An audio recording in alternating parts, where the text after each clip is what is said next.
versus Poland. When has that happened before? You Never, know, I'm pretty sure. I'm trying to remember some old ancient wars and see who was on what side. But Yeah, one thing I do quickly want to mention before we really jump into this game and choose the players and everything is that there is a very, very funky win record between these two players because they played a bunch of matches. Spirit is 1-17 in series against Cure. He has won a single time, Zombie Grub. Yeah. That's a way to put it. We'll talk more about that in a second because you got to introduce these players. In the bottom right has the red Terran for DPG. He is Cure.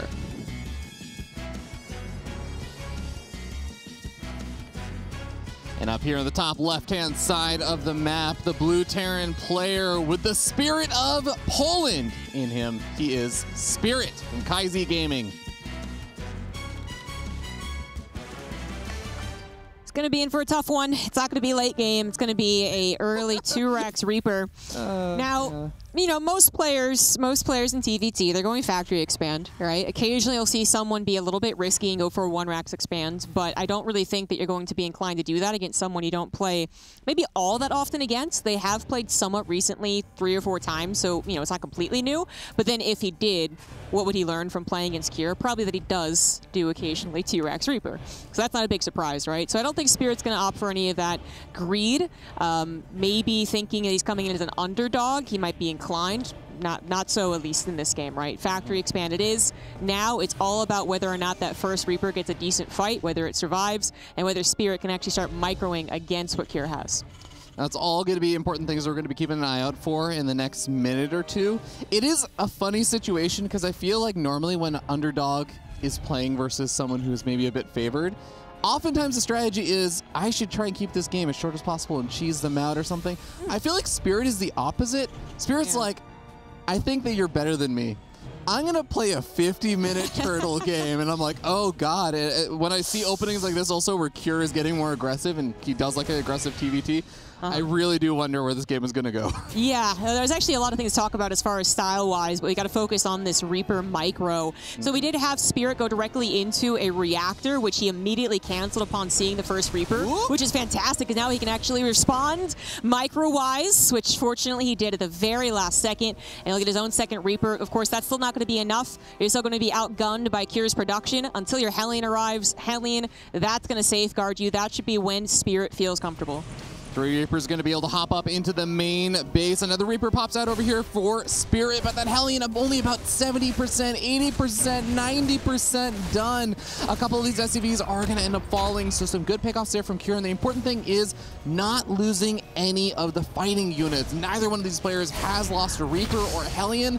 But this is the kind of dangerous moment here. Spirit has to find the right opportunity to jump in on this army. Yeah, this is already getting too much of the SCVs, you know, because it doesn't seem likely he's going to dominate this fight. Here even knocks off one of Spirit's Reapers. Again, Spirit will eventually have enough defensive units to say, okay, we're good. But then the question is, did Cure follow up well enough? And he's already 4 workers ahead. His factory is done as well as adding a tech lab. So as far as technology goes, we've evened out as well. That's going to be a rough break there for Spirit, who is now down 4 workers, as they both are, for the most part, producing additional workers pretty consistently. And he's just going to be straight up behind and still actually producing Reaper's Cures. He's supply blocked. He literally cannot produce from his factory. They built a tech lab on. That's a pretty big supply block, man. Everyone point and laugh at Cure. No, I'm just kidding. We're at that point of the day, are we, Zombie Crow? No, that's huge though, because the Reaper counterattack, or run by, I suppose you could call it, is actually going to do some damage. The Cyclone wouldn't have been out necessarily at that time, to be fair, but it would have. It's supposed to be out at some point. And now Cure is like, well, I'm just going to go YOLO as well, I suppose. And we got ourselves a little bit of an SCV trade. Good concave here from Cure to try and start this off, but 3 Hellions is a pretty nice number against the Reapers. Spirit still goes out of the map, 1 Reaper alive, and this is getting down and dirty. Oh, this is getting so hectic. These Reapers from Cure are doing such a great job spreading themselves out so the Hellions cannot get a lot of splash damage done. Finally, one of the Reapers ends up getting picked off, but he is still able to find little bits and pieces of damage. He finds another one of these Hellions, but so many of the Reapers have gone down. It looks like this is finally, at long last, going to get cleaned up on both sides of the map. Oh my gosh, this actually kind of evened things out, man. The barracks. Yeah, I noticed that. I guess he's just hoping for a little bit of a misclick, right? It might have even gotten, like, I doubt it would have gotten a lock on, but still, it would have been something. No, this is very interesting because that little maneuver there did just bump Spirit's SEV count back up by, like, literally a half. So not like a huge deal, but that is back from when he was down 3 or 4 SEVs. Their command centers are even, their starports are even. It's just an even game. Beautiful. I mean, this is the way that StarCraft was meant to be played, with absolute chaos in the beginning, and then we kind of turn out in the end, and we're like, oh, I think it's just a normal TVT now. Yeah, it actually is. And we can talk a little bit about maybe like their styles and PvT differences. Or Kira's going to get that high grounds, but the lock-on goes better for Spirit. He grabs one of the Cyclones while still having 2 healthy ones of his own, and Kira is on the run. Oh, God. And the the barracks. Okay, the barracks was for Cure. For a second, I was like, oh no, Spirit can have high ground vision to keep that lock on and get a second Cyclone kill. Not going to be the case. Cure gets back home, and it's so important you're able to keep at least one of those Cyclones alive, because otherwise he just doesn't have any firepower until the first Siege Tank is out. Yeah, that was a little bit scary, actually. This is kind of funny. I think we all kind of looked at the beginning of the Reaper attack, and we were like, oh, okay, Kira might do that thing where he just kind of bops like the non-Korean. But instead, that pretty big mechanical block, I mean, I'm pretty sure that was too big to be like a purposeful, you know, technical supply block. Yeah, it really did kind of screw over the pacing of it a little bit, so he took more damage than he should have against the Reaper counter, and then didn't have that follow-up as swift as he would have. So it all just kind of adds up, and then now, at this point, Spirit has been winning the tinier trades over the last few minutes. No, a lot of those little things definitely go in his way. And kind of even surprisingly, because Cure was the one that was out on the map with those Cyclones. Yeah. And he had the high ground. That was supposed to be him ambushing his opponent. Yeah, that's kind of the weird thing, though, right? Is that Cyclones will lock on to whatever pops up first. So if he's not paying attention, his high ground isn't necessarily all that beneficial. So, yeah, that can happen, I suppose. Congratulations, you played yourself. Exactly. And now we do have Bio versus Bio. You know, we do want to wonder about Mech in any of the matchups. Maybe not so much in TVT, at least between these two players. Spirit might be a bit of a late game player, but not necessarily a Mech player. The Raven, noticeably the bigger change in TVT. Questions were, is it just going to be mass Raven, or even some Terrans are speculating, as we have a Raven lock. Yeah, that's it. Yep. They're speculating maybe even we could have like more Bio emphasis, but that's clearly not the way that these two players have gone for it. So then it's just like, how many Ravens do you get? So far, kind of a normal amount, but Spirit, I think, only opted for the one, unless I missed one producing. And then he lost it. So yeah, that's going to be pretty surprising then. He's already just swapping off that starport. I mean, I guess you do still just want to get started on some of the other production, and awkward lock-ons here. I don't even know how to describe what just happened there, but 3 Cyclones died, and Spirit's going to be happier in the end. That was what he wanted to do, the other other scenario, right? But he didn't have anything in the front of his Cyclone, so yeah. Try to draw them into the tank fire, though. I think it was part of his intention, was that he would drag anything into the tank fire. Kind of worked out for one of the Cyclones. But now it's just taking that map control. Now let's talk about the map, because we really haven't been able to like expand on the players or the map. Yeah, exactly. It's Dragon Scales, guys. And one thing that I personally immediately noticed, talked to a couple of pros, and they're like, oh yeah, good point. This third base is so hard to defend. It's such a huge area that the choke that you can like technically use to defend, yeah, exactly, thank you, is far away. Right? So your tanks don't cover it unless you push the tanks to cover it. If you push the tanks to cover it, you're not covering the entry into your natural. So then there's 2 options really for the other Terran guy, right? And until you get a center tower up, you don't know which one they're going to choose. So it can be a little bit difficult if they get that map control. But right now it's Spirit going for the double drop, which actually Cure. Very, very good timing on that scout. Yeah, it's going to force an unload over there. Spirit kind of abandons the plan, but may still be going for it, as there's all sorts of fun mind games that happen when a scout kind of runs into those medevacs, and Spirit looks like he's just going to go ahead and abandon ship. But behind all of this, both these players have been adding on all of their typical upgrades, as we have +1/+1 on the way, but noticeably a good bit faster there for Spirit, I think. Yes, yeah, 100%. He's actually, oh wow, immediately onto that too. Spirit is probably feeling at this point, maybe, you know, the beginning actually even wasn't a worry for him. He seems very confident, certainly executing very well, and it's Cure who's making these slip-ups, right? So I wasn't quite like, you know, I'm not like eyeing him like a hawk for the supply block. I'm not that mean. But, you know, maybe his 1-1 was supposed to be started faster, and now it's really far behind. It's been a long day for both of these players, and it's been a rough day with a lot of tough opponents. Oh, as soon as I say it, I see another supply block. I'm sorry, Kira. I got why did you do this to him? 2 more depots on the way. I think you just kind of mentioned, I'm sorry to interrupt you, but you're like, it's been a long day for people. Yeah. Maybe it really has for Kira. I legitimately do think it has, because, I mean, like, yes, if you're, I don't know, like up a tree or something, playing like a mid-grand, low grandmaster level, then yeah, supply blocks like this happen. But at this level, it's pretty unusual for players to get supply block like this. But it has been, you know, 7-8 hours of players kind of making it through this play-on stage. Yeah, it's another one of those just grueling type of tournament formats, right? Where it's you know, even about stamina to a degree.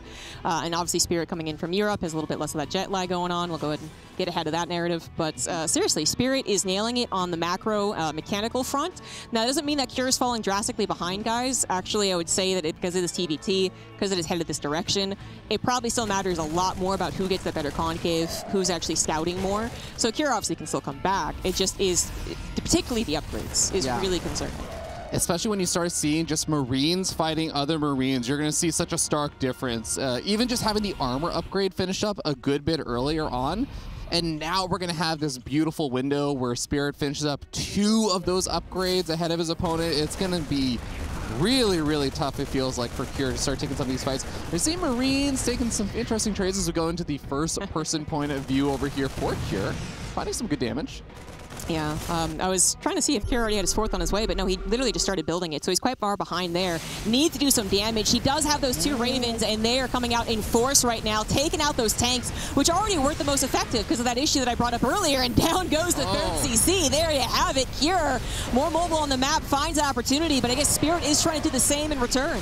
Yeah, in the picture-in-picture, you can see that medevac drop denying an entire base with a much smaller force. Can Spirit push his army back? The Siegings are all sieging up, though, now for Kira, and he's going to be able to push Spirit out of this base that he had established. You know what's actually really sucky, though, for Spirit, okay, as he gets a Liberator siege up, that is nice, is that he actually went pretty quickly into Viking, so he didn't have a lot of medevacs, and of course he was using some of them to go across the map. He still has those upgrade leads, so I think he might have thought the upgrade leads could have pushed him on that defense on his 3rd, but he didn't have any medevacs. His Vikings were supposed to actually be able to tear down Kira's medevacs and his Ravens. Instead, the Ravens got everything they wanted to, and now we have another bit of like a SCD trade, damage trade, whatever you want to call it, except Spirit did lose entirely a command center. Awkward moment where Kira realizes all of his Marines were up on the high ground, already elevated over, so the siege tanks left completely barren by themselves. The Marines from the main base pulled to the SCVs, clean up there, and Spirit actually gets a pretty decent cleanup. He suddenly goes from even a supply to starting to creep a bit further ahead. Yeah, actually, he's doing really well. It's still problematic that he doesn't have that 3rd orbital, so no, not as many mules and not as many scans, but mules aren't necessarily the problem. He's ahead by 23 workers. What's the siege tank count at? That's a good question. What is the siege tank out? I've noticed that Spirit has been, you know, skipping him occasionally, only at 2. It could to 4, you know, but that's defensively.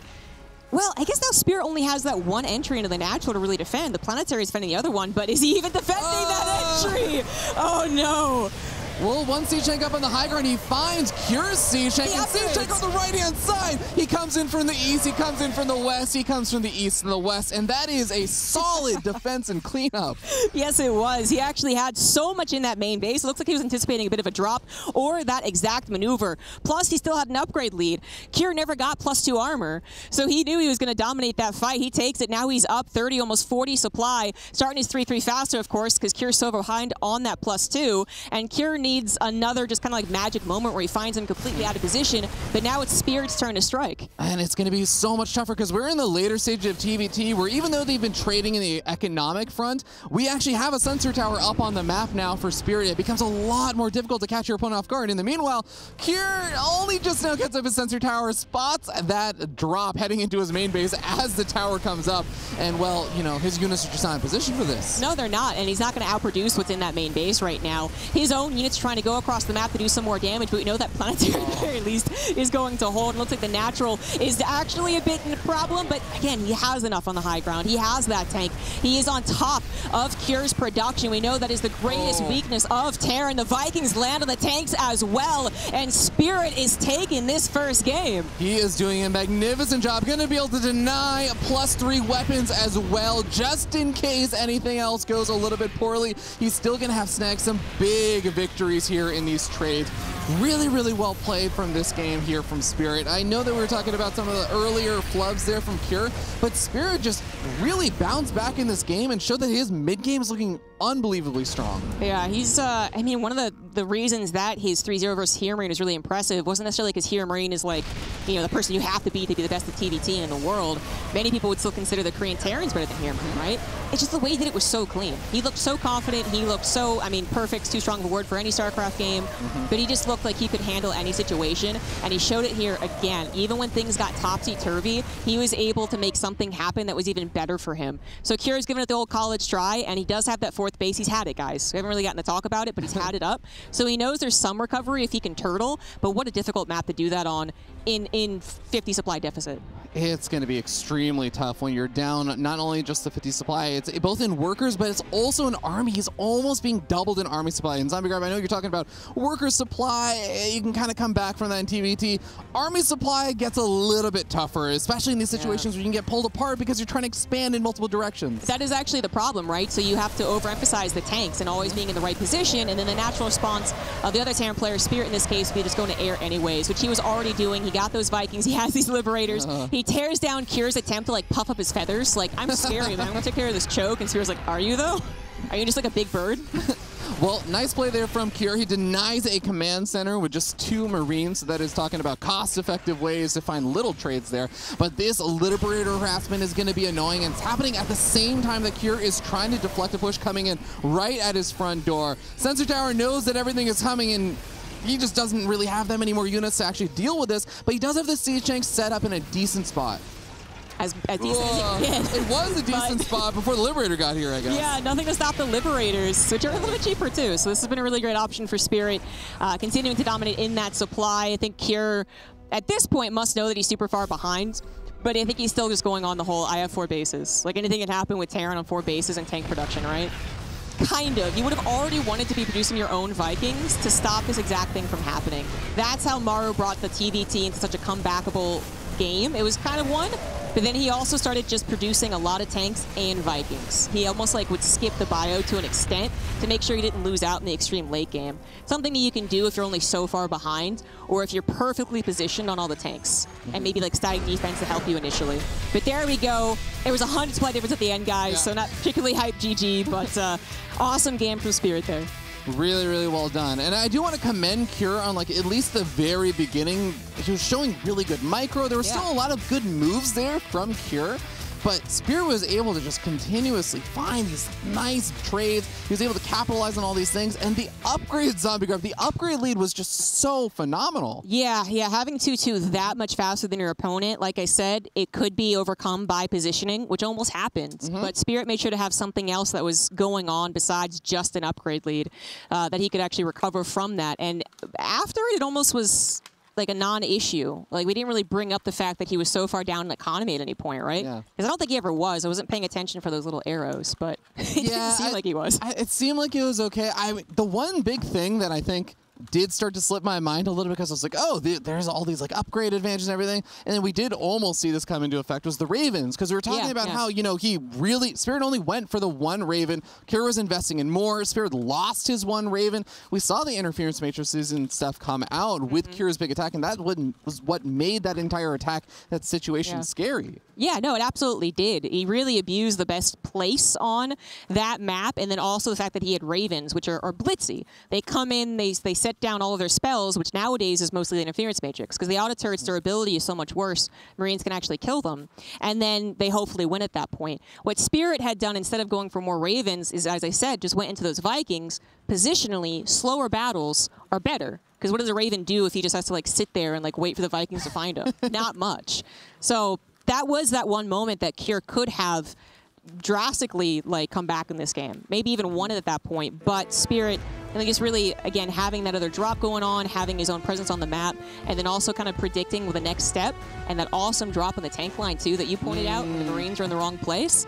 I mean, it just, crisis management, right? Yeah, a lot of really, really good moves that happened under crisis in a very, very, very clutch situation. But here we go, guys. We're headed on to a different map. We're headed on to Royal Blood. Zombie Grub, third base defensiveness definitely came into play on that last map. What are your thoughts on Royal Blood after we do some beautiful player intros? Because, you know, they're both wearing yellow. I can't tell the difference between them, Zombie Grub. You need to tell me who's playing. We need to do this. They put money into this. In the top right of Royal Blood for DPG, now down a game, he is Cure.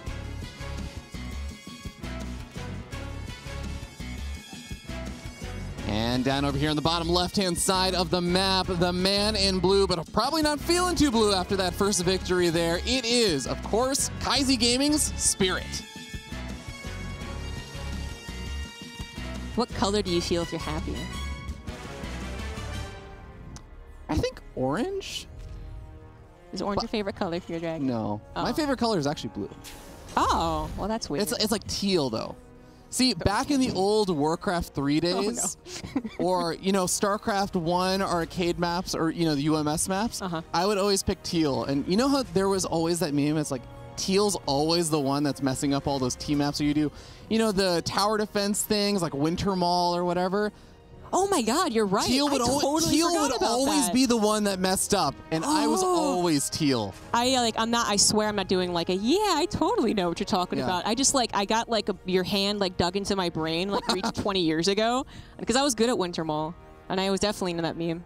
Oh, fun fact, by the way, as we wait for this game to, you know, start on up, is that Winter Mall, if you go back, I actually went back and played it maybe like 5 or 6 years ago, and it is very easy to solo. It's actually really easy to do entirely by yourself. We're just like bad 14-year-old gamers. No. It's more difficult the more teammates you have because it splits up the income. Yeah. Okay, that makes sense. Yeah. I do want to actually get your thoughts on Royal Blood, though. Yeah, so I didn't think the third base was particularly difficult to take here. Like, not in the same way as our last map anyways. But I do want to focus on the build order just for a second before we maybe detail the maps and how it's going to play out. Because, you know, when you get to third base, that's really the conversation. The build orders. Spirit did actually opt to go for 1-Rax Expand. Now, perhaps he thinks that Royal Blood's not as 2-Raxable, I suppose, as the last map, or he's thinking that Cure wouldn't do that again after failing with it. But either way, he's not being punished.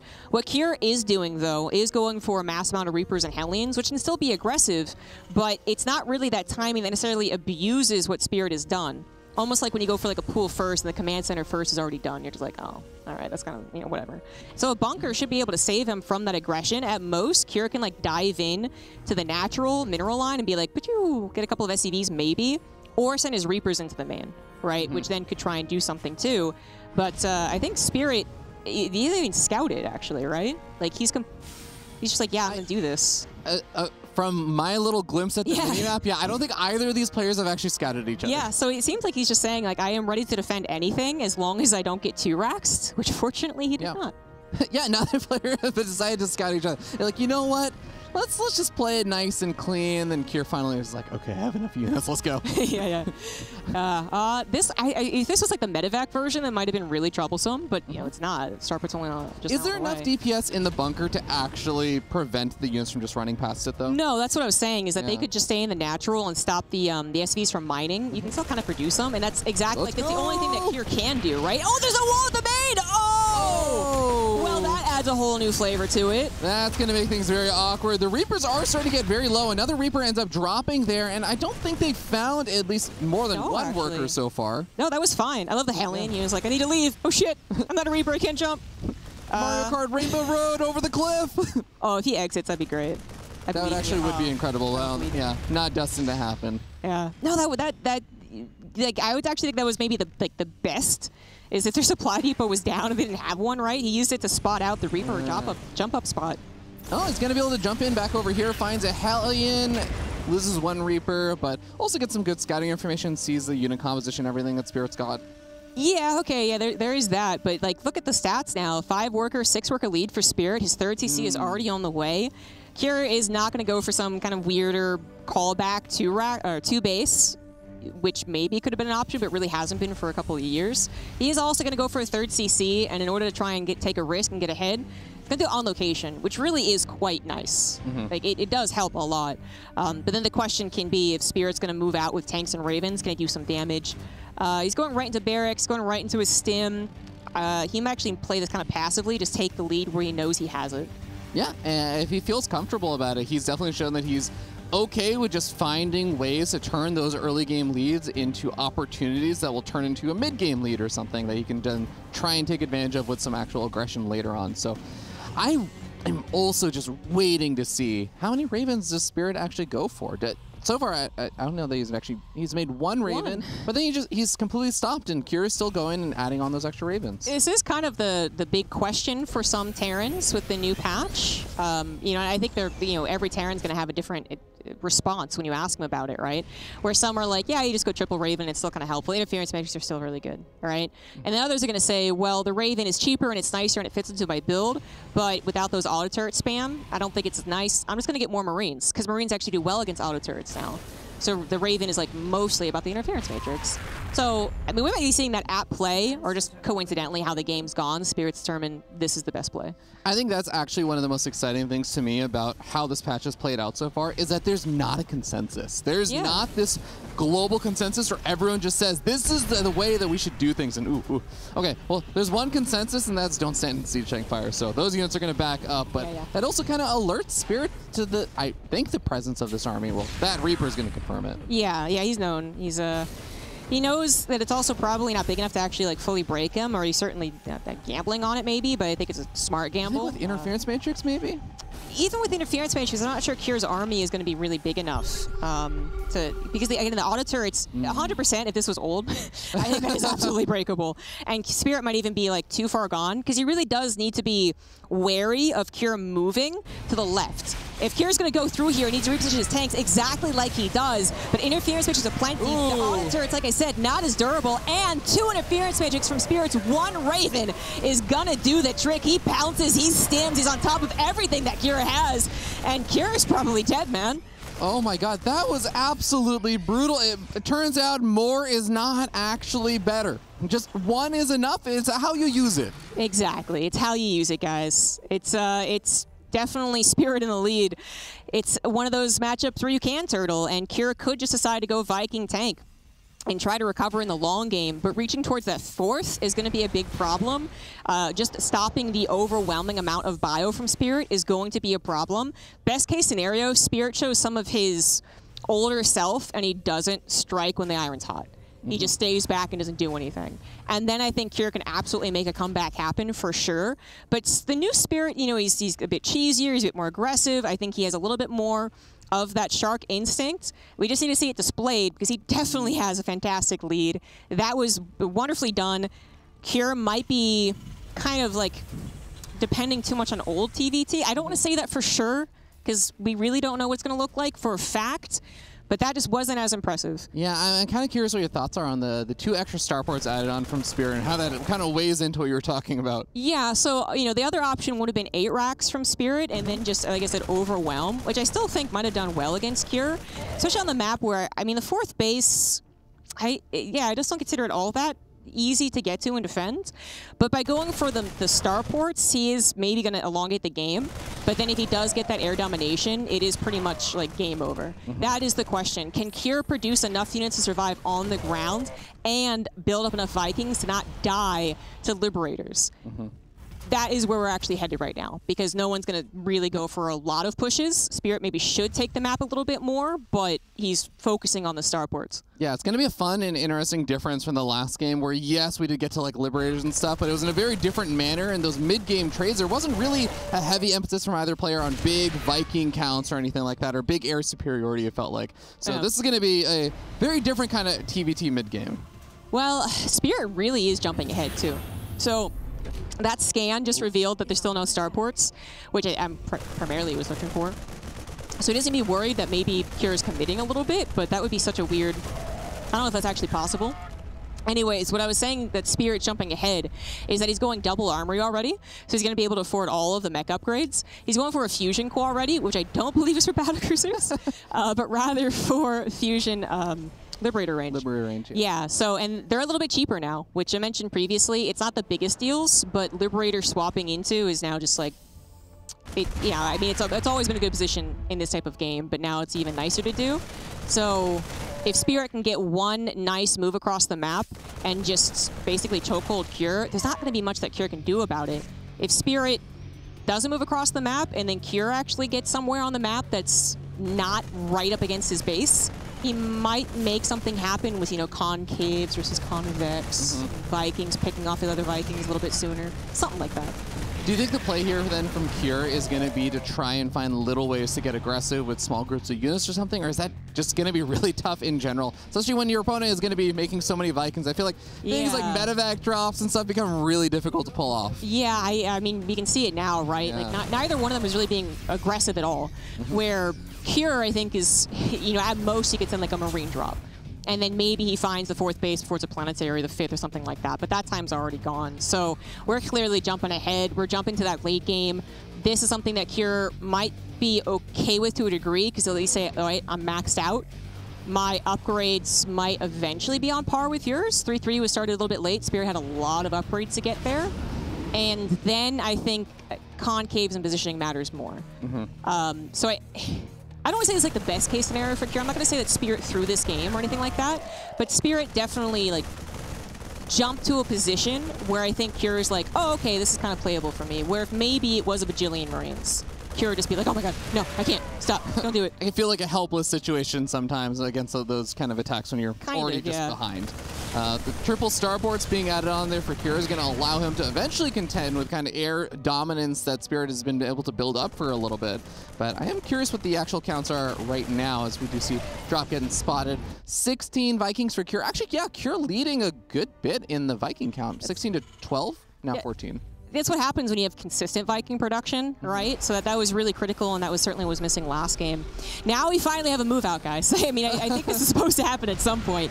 But now Spirit comfortably moving out. No base trade's going to happen. Going to go for the Viking War, which he just pointed out was actually in Cure's favor. Plus, Cure had a couple interference matrix, so I think he's going to win the air war. He might lose some tanks to these Liberators, though. Rutrow, yeah, this is getting pretty awkward. Not only that, but there should be defender's advantage, but it seems like Cure not quite got all of his Vikings all here at the same time. Now, the question is, can Spirit actually capitalize on this? He's got a single Liberator still left alive, but every second that goes by, I imagine that Cure should be able to rally forward more of his Vikings. 29 workers have gone down during all of this stuff. Yeah, a double drop boosted across all of the attempted static defense from Cure into the main and natural, killed his one Raven, and then just killed whatever came out afterwards, plus all the SCVs. With one very powerful blow, Spirit has taken, I believe, another game from Cure. I mean, as far as the type of game that he's played, I don't know if you can even find fault in it for Spirit. I'm really not trying to be like foreigner bias, guys. It's just that Spirit is playing better than Cure today. You have to say that. By virtue of the fact that he is up 60 supply and also up 1-0, I feel like that there is empirical evidence to support you right on this. Thank you, Fear Dragon. I don't think it's biased to say that. I am really curious. Like, all these Vikings just popped out. Maybe they all just came from production a lot faster than I thought, but I could have sworn he should have had more Vikings there than he did for that initial fight. And now, everything after this, it's going to be really, really tough, because yes, he's doing a good job cleaning up this drop and everything, but he's behind 75 or so supplies on the go. Like, now I feel like it's very difficult to come back. Yeah, there's so many options for Spirit as he takes the rest of the map. He's been Liberator harassing during a lot of this as well. He's adding on more starports, finishing all of his upgrades. He'll have all of the benefits in this game, none of the weaknesses. And Cure probably best spent with the last few minutes here thinking, like, how is this going wrong? And what can I do to start a comeback? Which I believe he can do. He is certainly very experienced in this matchup, in these tournaments. He could do it, but he needs to figure out what's going wrong and fix it ASAP. Well, hot damn, we see that Spirit finally cracking a bit of a smile, just a tiny little sliver of a smile with a 2-0 lead in this best-of-5 series. One game away from advancing on to the group stages of IEM Katowice. Can he do it? Can he close this out, or is Cure, the more experienced player, I would say, going to be able to turn things around? That's the question. I mean, sometimes you do just get to a matchup and it hits at the right time, or the wrong time, really, when you're going to this big tournament. You're just like, I really don't feel comfortable with this, right? And we don't know if that was actually Cure's position or not, but he, even when he got ahead a little bit in that first game, it did kind of roll back on him. There's been some mechanical slip-ups. There's just been almost like no confidence too. I really, last game he was just in a poor position. He couldn't really do a whole lot other than kind of hope that that late game scenario worked out better for him with the Vikings. But it's all Spirit. Yeah. You know, we're talking all about Spirit because he is the one that's getting ahead. He's the one that's doing a lot of the actions. He's the one that's actually multitasking a lot more too. Every time we said this main fight's doing something, there was a double drop. There was a Liberator harass. There was another double drop. And Cure, you know, we also could just say he's really tired. He does look really tired. Yeah, you know, the camera doesn't lie, I think, to some degree, so it is going to be tough. He's taken off the jacket, though. He's ready to get hardcore serious mode. I mean, that's what Dragon Ball Z and Naruto always taught me, is that as soon as you take off any kind of weighted clothes, you're just going to start playing faster and everything. Those are clearly just the handicap he was given to his opponent. And, well, now we're going to see a different Cure. Because, again, I want to come back to the stat I used earlier. Cure is 17 in, or sorry, 17-1 in series score versus Spirit. Spirit is only ever taken one series off of Cure. And I want to actually note, sometimes you'll say these stats and it'll be like, we're going back to like 2012. And there's these random other matches. Like, no, all of these matches happen from 2019 onward. These are all in relatively similar state of StarCraft. Yeah, no, Spirit has just improved drastically, whereas Cure, obviously something's not clicking right now, and hopefully a break will go ahead and fix that. We do want a epically long TVT where Cure maybe makes that comeback. We'll see if it happens after the break.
A banger of a start to this Terran versus Terran series to see who is going to be able to advance on from the play-in stage to go into the group stage of IEM Katowice. Who is going to be able to make it there to play in those groups and have more opportunities to just advance further from two really stunning players.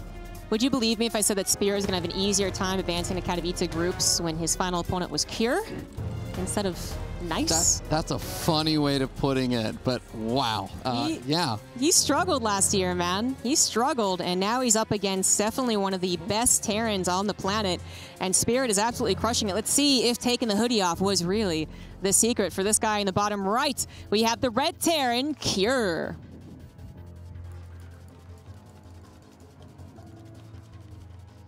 And up here in the top left-hand side of the map, the blue Terran player representing his home country, playing in his home country from Kaizi Gaming. He is Spirit.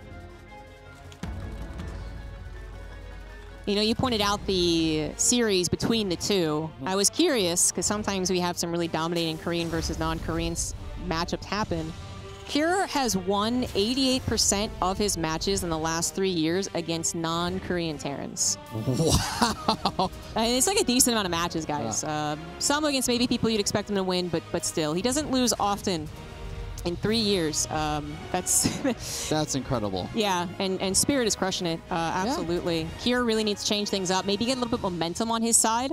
Perhaps I have to say this, I feel like. Perhaps a weirder map will help him. But, I mean, really, if his problem is maybe new TVT, the new patch, the new maps, and that would not at all be correct. But he is going to try and mix it up again. He's going to 2-Rax, except at home. So he's not going to proxy. It's not as dedicated. And of course, if the run-by happens again, he'll have something at home. So this could still surprise Spirit, and you could still get a little bit of a snowball going. But then it also goes up into potentially more of like a 2-1-1. You know, imagine like a TVZ. More bio-focused, which would be a drastic change for Cure. Maybe one that he wouldn't typically be comfortable with, but maybe one that he thinks he might need. I think it's always such a tough mental decision to make in a series when you say, I'm down 0-2.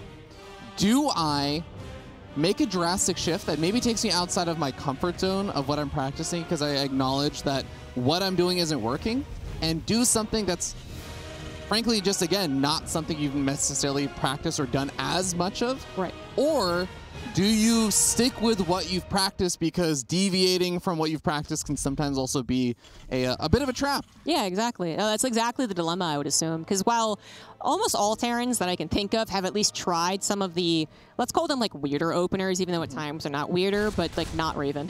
Not Raven, not 1-1 openers. Yeah. It's still not for very long. And, you know, more like Beyond or like maybe Time, Oliveira now would be more commonly known for it. But we don't know if it's quite what he's going up to anyways. It's all just speculation right now. Right now, it is about the Reapers maybe doing a little bit of damage early on. Spirit has opted to go into Reactored Hellions.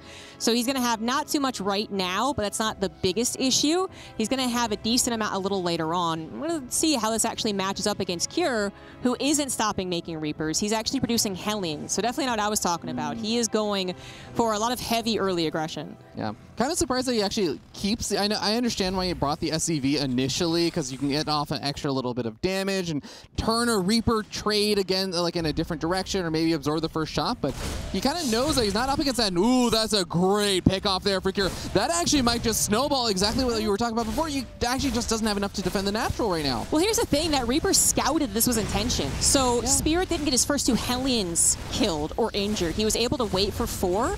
It looks like with that concave, he still is saying, I cannot defend that natural. He's going to let it go, and he's going to hope that the Hellion run by or drop on the side of the map, okay, just cancel Command Center, is going to do equal or greater damage. Oh, Reaper, is it going to scout out the medevac? It barely, oh my god, it's boosting into the Reaper. How did it dodge the vision? Whoa. That's incredible. Wow. That is incredible.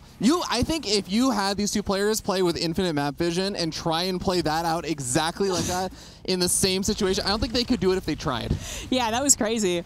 That it might still not be a lot of damage, as the units of Cure are somewhat in position, and Cure Spirit even acknowledges it. He's just like, yeah, I'm going to get out. So that's making the best out of a poor situation, but it is still a poor situation. He couldn't salvage his natural command center. He's rebuilding it in his main, as Cure is building his orbital and his natural. That is going to be a very tough spot there for Spirit, but maybe a little bit of that sign of life that Cure has been looking for in this series, that kind of early start in the game. That gives them a bit of a W. Hellions do manage to run in over here. Roast and Toast, 3 Marines. Love the pickup there as well. Is going to be able to keep all of those Hellions alive and is, well, actually going to force Cure to retreat back with the majority of his frontal force. Cure is going to just play this normally, going to the 3rd CC. As Spirit already does. He has, a very awkward-looking main base right now as he finally sends his main command center over. But that's just the way the game has played out. And now I guess we can say that he's on the road to recovery, right? So Cure successfully did what I think he needed to do, which was change things up and then get a little bit of a lead and keep it, not let something weird happen, like those Hellions kill a bunch of SCVs. So it's not too extreme right now, but 3 SCVs plus faster stim plus maybe like faster production at the sea again, that all does add up, right? And then we really got to talk about how the map plays, which Neo Humanity, one of the more unique maps, don't really see a lot of TVTs on it, so I don't know. Yeah. Interested to see where this is going to actually end up shaking on out. Viking production starting pretty fast, though, for Spirit, though. He's going to go for the 1 Raven straight into Vikings. He's going mech, right? Like that is an extra factor. Yeah, yeah. Yeah, okay, I didn't miss anything. So we not only got that 3rd gas, which had to be canceled, right, which was normal in TVT a lot of the time, but he also got a 4th pretty quickly, and he's actually adding on 2nd factory. So this is... I don't know if this is a response to how the early game went or if he thinks this is actually good on Neo Humanity, but now we're talking about bio versus mech. So, basically turtle versus not turtle. So Cure scans it immediately. It's going to be really helpful for his add-on decisions as well as how he's going to play the rest of the game out. We're talking a bit about the mentality changes of Cure, maybe trying to take a risk and all that stuff. I think in Spirit's shoes, this is the most comfortable and perfect situation where you want to try something like this out, because either it's a nice change-up and your opponent is thrown a bit off by it, or it doesn't work and you're still up 2-1. I've been catching little glimpses of supply blocks, and now we just had our biggest one for Spirit. The only reason I'm bringing this up, because I did it with Cure, but also because now we have the reverse scenario. Whoa. Cure just loses all of his early game units, which kind of sucks because that was a decent backstab task force, but it's probably not the most, the biggest deal in the game anymore. Yeah. But yeah, just to say, like, Spirit is now the one who's making all these little mistakes. He's not going for mech. That's Stim on the way, and that's 2 engineering base. So he went 2nd factory, successfully then maybe made Cure think that he was going mech, and then decided not to go mech, which I'm pretty sure he's doing this on the fly. Okay, Zombie Grip, let me ask you this. If you saw your opponent was going mech, and you scanned it immediately as the 2nd factory was being plopped down, would not a common reaction to be to just try and put the pressure on before all of the add-ons and all the factories get up? Like, that's timing window? Well, early TVT is very similar, right? So you're usually talking about Ravens, tanks, and Vikings. So you don't necessarily get that much of a benefit from it, unless you had like a 2-in-1 build order, which but yeah, so you can't really. And Cure has not done a whole lot, right? He moved out the task force, and that was it. He definitely thinks that it's mech because he's getting Marauders slow, and he's probably going to get. He's already gotten Tech Lab, so he's building Marauders. Don't do this, guys. This is like my time when there's a grand stage to be like, don't build Marauders versus Bio, guys. Which Cure's just confused. The only time it works is that they're still very dependent on the tanks, which just got interference matrixed, and maybe there's just going to be numbers anyways. Yeah, we're going to see, even though there's an anti-armor missile coming on out, there's just no units to actually attack the units of Cure, and Cure dominates the engagement, dominates the game, and takes a victory in a much-needed best-of-5 that he... really needed that first W on the board. Yeah, he did. He did. That's, well, that just, like, completely just reverses the momentum. Like, it was as if they traded spaces where that was a dominant performance by Cure, and Spirit was the one showing a little bit of nerves, or probably more accurately, his build got completely messed up. So he wasn't, auto out spot ecos and stuff. But yeah, I think you were trying to allude kind of to, like, that situation where what if he just attacks? Yeah. And the thing is that if it was a map where you could have everything covering 1 choke, I still say that it wouldn't be as much of a problem. But that was obviously like the tanks and interference matrix, and that was kind of it. And there wasn't even much army elsewhere. But even if it was, could it have abused the choke as much as other maps? I think if you also go into that replay and you re-watch the exact moment that the Raven was throwing out the interference matrices on those tanks, there are like 25 Viking volleys, because the Vikings have like 8 missiles that they fire. There's like 25 Viking volleys that are mid-air flight to just murder that Raven. And I think if those connect, I want to say maybe like 0.2 seconds faster. Yeah. I actually am not sure that both of those interference matrices come out. I think that those tanks maybe are there. I don't know that's enough to defend, though. That's the thing. It's like it was a choke. You know, if we're talking about like 4 tank volleys before they go down, that might have reduced the Marine count enough. Because especially, I think that was before combat shields. I'm actually not completely sure about that. I should have checked. And then they also take that just one shot, right? So, anyways, he was trying to be very clever and very deceitful, but I don't think that Kira necessarily plays that differently because of its mech or bio. He still has that position. He still wants to be on the map. He still knows his opponent's very defensive and behind. He's going to try and do that, and Spirit really did need the best situation possible to hold, and then to maybe still continue keeping up appearances about that mech. Well, we're going to get ready to move into game number 4 now. So a bit of that momentum shift that you were talking about. Our next map is going to be Babylon. And nice map because it is a very, very well-documented pronunciation. Solves a lot of our problems. That's one of the first things I think of when I think of maps now. I was like, what other map is really difficult to pronounce? Gresvin is the questionable one, I think, that I see arguments about, so. I just make fun of that. I say it like, Gresvin. Just like an angry German. Yeah, or I want to go like, I don't know, like Gresvin. I got to do like a hinga dinga, Gresvin. All right. I do whatever I want. I feel like we should stop Zombie Grove before you offend too many demographics. I'm pretty sure I did this on a stream once, and the Swedish people were like, hey, that wasn't like bad cadence. I was like, yes. Anyways, you're right. It's very easy to pronounce. Yeah. That's a good point. Babylon, though, going to be that next map, and I think some of the things that I am still looking forward to seeing, obviously, one, is Spirit actually going to try to go for something like mech again, and maybe not abandon it this time. Yeah. 2, I really want to know, does Cure change up his kind of Raven strategy here? And I think 3rd is I just kind of want to see, is Cure going to get aggressive with her early game units? Is he going to go for any kind of proxy racks or whatnot? Yeah. Well, now it's kind of been blown open because that was such a great game to pivot on for Cure. But now has a point on the board. The top left for DPG, it is Cure.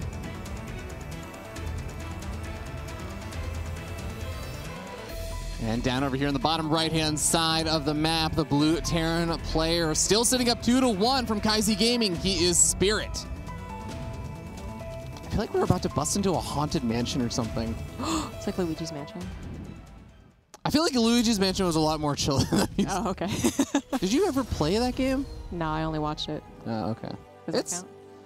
You know, it counts. It's great. Oh, okay. Like, okay, let me ask you this. Do you feel like Artosis has effectively played Mario games because he's just listened to Mario game characters constantly? If it was the actual dialogue of Mario... Wait. There's no dialogue in Mario. There's a Mario game out there with the dialogue of those Texas speeches. I don't think it's a Nintendo-approved one, though. Yeah, probably not. So I don't know. That's a question mark for me. Yeah. All right, so last game, Kira was able to get the faster attack and so fast and so already positioned that Spirit's opener could not stop it. That was really odd, and that probably doesn't happen too often.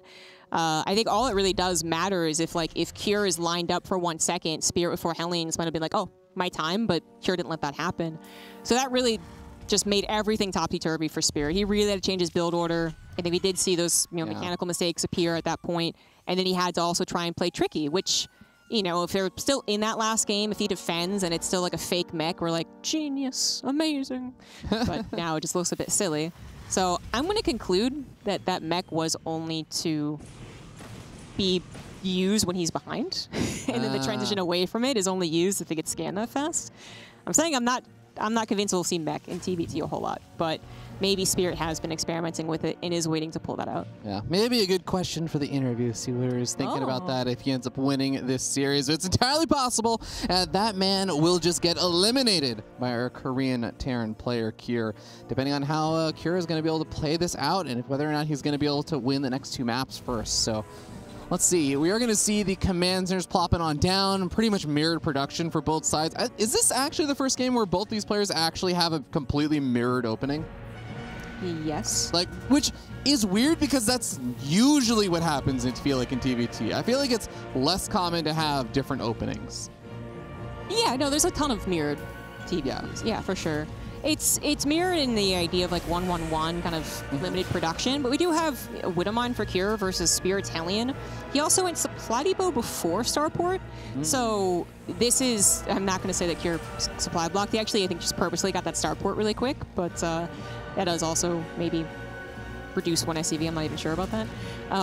So that's like the slight differences, and it looks like with the Widowmine, Cure's also grabbing a Medivac. So he's going to be the first one to boost across the map. We did see some heavy Medivac play and real Medivac versus Medivac exchanges with some of the European TVT. So I was thinking we were going to see it, but then we got caught up so quickly with that first game being the 2 racks that didn't really get to discuss it. But providing a little bit of that aggression early on, hopefully unsettling Spirit.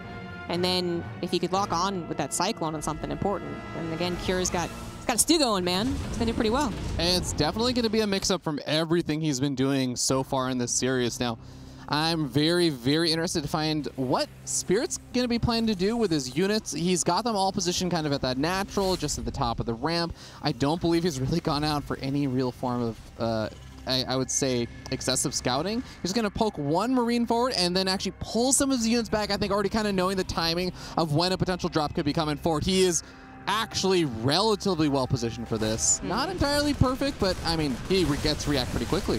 It's not a particularly like clever drop. You know, there's a Widowmine that was brought in with, you know, the kind of surprise factor.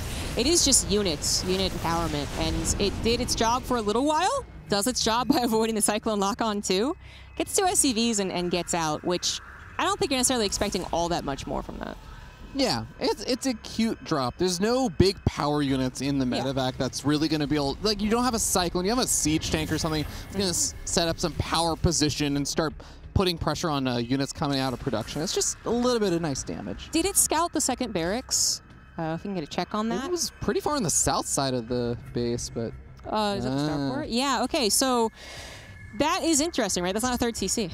That's the difference. That's what I'm talking about. So Cure goes for a 3rd CC. Spirit's going to go for a faster 2nd barracks and then should be able to get the faster upgrades, right? So he will be more bio-focused, which has kind of been his thing most of the time anyways, because he's always been reduced on Ravens. Yeah. So now he's just like really playing into it. I don't know if he's going to make this a full committed 2 base, but Babylon is one of our shorter maps. No, 3rd CC comes down. But it is one of our shorter maps. I guess the amount of dead space too is kind of nice. But in general, just getting that more Marines and maybe trying to replicate like game number 2, where you just like bopped Cure's Raven push. Yeah, and that would definitely be a dream scenario for him. Is going to be able to put on a little bit of pressure with those auto turrets. And kind of funny situation, as we do have, again, Cure, since he opened up with a Medivac so quickly, he doesn't exactly have a ton of Ravens out immediately, but 5 workers killed with the Ravens still alive and still with auto turret energy is kind of surprising amount of damage. Yeah, Widowmine gets maybe the least important units from that. Spirit almost got a lock onto a Raven, did some damage. 6 SCVs in total going down. Spirit also opted for a bunker. So he seems to be like identifying basically, I'm going to have some trouble with the early game, and I'm going to need to hold while I send the drop out, because he's going to have 16 Marines with Stim, well, eventually. And if he can just kind of turtle, if you will, on 2 bases, then Cure's going to have a harder time cracking that than if he was reaching towards a 3rd. I mean, that would be suicidal. So this might work out, or Cure might start to be kind of keen on it. Like, why aren't you trying to do something here? I am very, very worried about the idea that Cure could try and siege up not just the natural, but also try and move in from that low ground of the 3rd to the main or something. But it looks like the bunker at the natural is going to be the target for Cure, and at the same time, the Medivac drop is going to be heading into the main base of Cure, finding a very exposed mineral line. Yeah, I think if Cure gets wise to this, then he just packs it up and goes home, which gives Spirit ability to get his 3rd CC, and the game really does continue on. But if these 16 Marines just show up with Stim in 4 seconds, then they just rip and tear, right? They've already done some damage, they're still in there, but then again, Spirit is still being choked in his natural, so he doesn't have much more room to retreat. In fact, no room to retreat, but he also can't go back and save his command center. It's going to be a bit of a base trade as SCVs are pulled Fear Dragon. Oh boy, he's going to pull as many of these boys as possible to try and deal with this. The command center goes down to the other side of the map. Cure is going to be losing a handful of these Marines. The 2 siege tanks on the high ground being pivotal here. There's not that many Marines left over here for Cure. Yes, Cure has been able to take out a lot of workers, but has he actually been able to take out a command center? Has he actually been able to stop Spirit from producing additional units? I think Spirit's done a much better job with that. Yeah, I guess so. A Spirit gets his upgrades denied. He doesn't have combat shields either, which is going to matter if they eventually have to fight against each other. You know, Kier's army is not exactly bigger, but it can be better when it's siege and abusing all of its siege tech, right? But if he gets jumped upon, then that, you know, combat shieldless Marines are still going to be pretty good. Spirit does notice the combat shield's missing. He's going to emphasize getting that, which I think is a great call. His production is still safe, but it's one base versus two. Question mark. Yeah, two question mark. Yeah. I'm with you. I thought that Spirit would try and pull back a little bit faster with the drop and just try and ambush this attack, these siege tanks and everything from two sides. But since he didn't, and because he tried to continue to be aggressive on the other side of the map, now it's a sort of weird situation. He is going to have a small window of opportunity where he will be able to jump in on this and only deal with one part of the army. But the army for Kier is also coming in from behind very, very quickly. He's got to be able to clean up these siege tanks very quickly. He gets up to the high ground, and now he does have an advantageous spot. Yeah, that was a beautiful break. Kier wanted to try and stop that, sandwich the sandwich, someone would say. But it worked out better for Spirit. I mean, he just had the tools necessary to do that, and then moving his tanks forward ASAP was also really critical. So now it is, I mean, so Kier's definitely on two bases, first of all. 52 SCVs, 2 command centers, definitely. Spirit has 3 orbitals, but 29 SCVs. Yeah, I think that is where it does get just so strange, because yes, Kier is definitely leading up in supply and should have a lot better of economy with 53 workers to 31, but it's just a 3rd CC. And Kier is going to start up his own 3rd CC, but Liberator Harassment comes on in. He's going to try and get some damage done.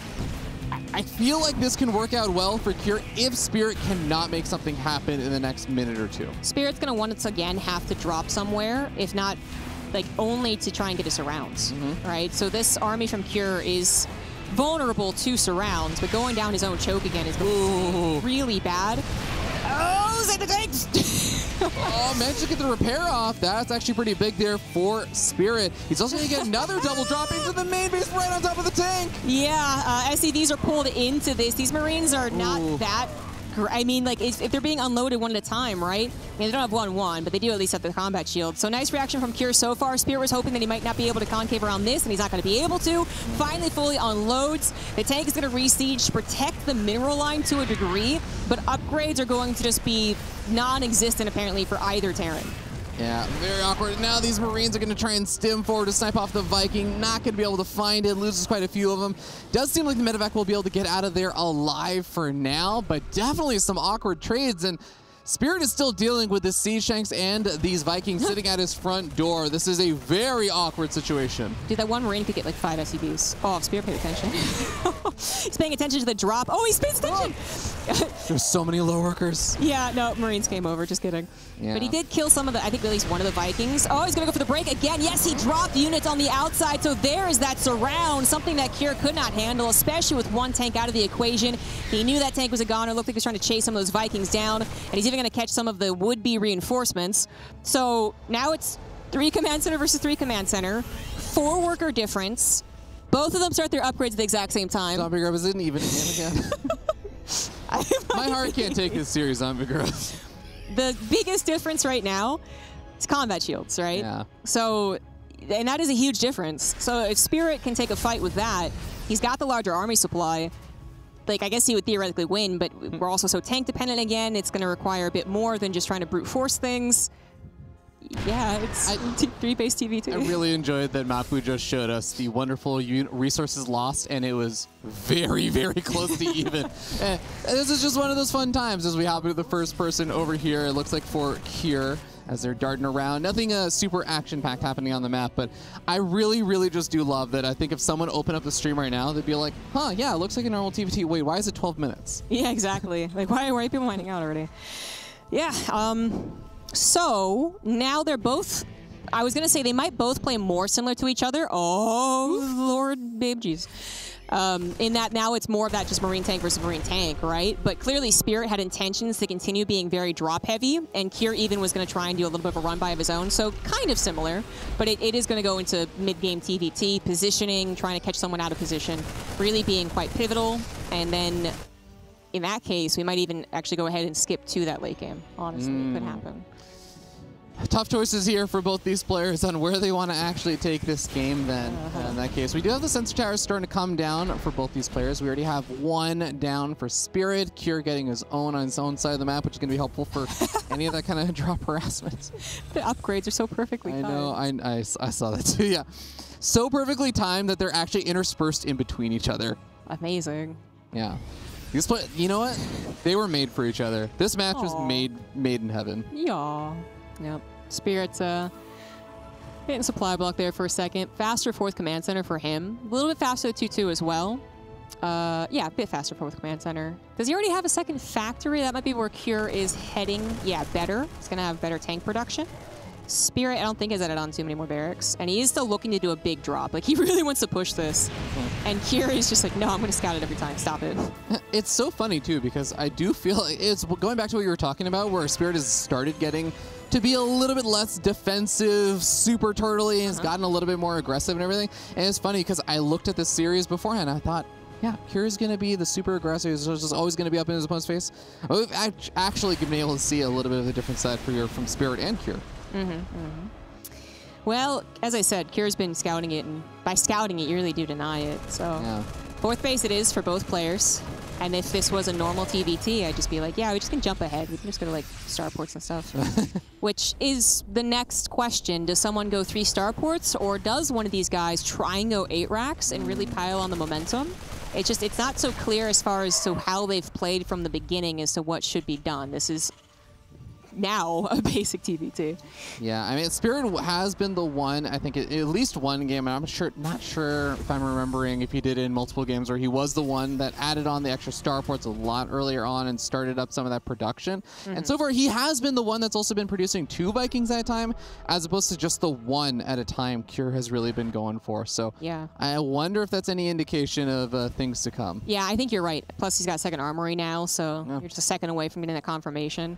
Yeah, he's definitely heading towards the late game, really prepping it the same way that he did. I believe it was game 2. He was kind of just tying up the knot that he was tying in the early game. Now Cure goes directly into additional starports, which, you know, might be better as far as just like getting a large number faster, but Spirit will have the better upgrades. Vikings do overkill a little bit, but I mean, upgrades still important.